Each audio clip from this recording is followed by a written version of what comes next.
তালিম আছে, অনেক তালিম একটা আছে, মুর্শিদ তালিম একটা আছে। এই যে মুর্শিদ তালিম আছে, মেহমান বলছে আমরা অনেক সময় সময় দেবো,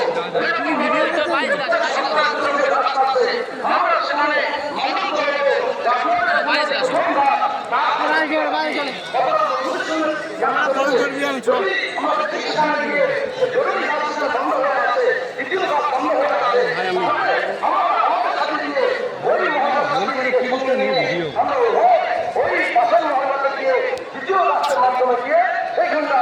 দ্বিতীয় কাজকে আমরা সেখানে শুরু করে দেবো।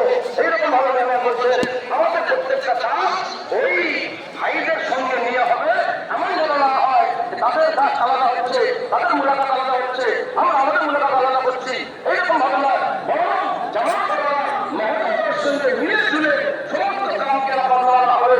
আর পঞ্চম হচ্ছে ওই মহল্লাতে হিন্দুদের জামাতের ব্যাপারে খেয়াল রাখতে হবে, হিন্দুদের জামাত নামাজ বার করতে হবে, প্রত্যেকটা আল্লাহ রাস্তায় বের করার টিকিট করতে হবে, আর প্রত্যেক আল্লাহ রাস্তায় বের করেই দিতে হবে। যখন কোনো এলাকায় 3 দিনের জামাত জানেওয়ালারা সেখানে বেড়ে যায় আর সেখানে দ্বিতীয় কাজ প্রথম রাস্তার সাথে বেড়ে যায়, তখন সেই এলাকাতে খুব সহজে কাজ সেখানে তার আরেক থেকে তারাক্কি পেয়ে যায়। সেই এলাকার মহল্লার মসজিদে নামাজি বেড়ে যায়, সেখানে ভয়ের তালিম বেড়ে যায়, সমস্ত আমল বেড়ে যায়। ওদের মেহমান বলছেন ভাই আমরা খুব খেয়াল রাখবো যে আমরা যে এলাকায় যাচ্ছি সেখান থেকে যেন প্রত্যেকটা মসজিদে 5 নাম যেন চিন্তা হয়ে যায়।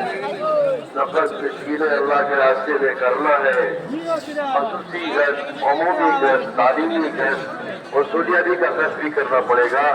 आप लोग सब वसूलियाबी के गज के जरिए ही यहाँ आए हुए हैं, आप लोगों को भी वसूलियाबी का गज करना होगा।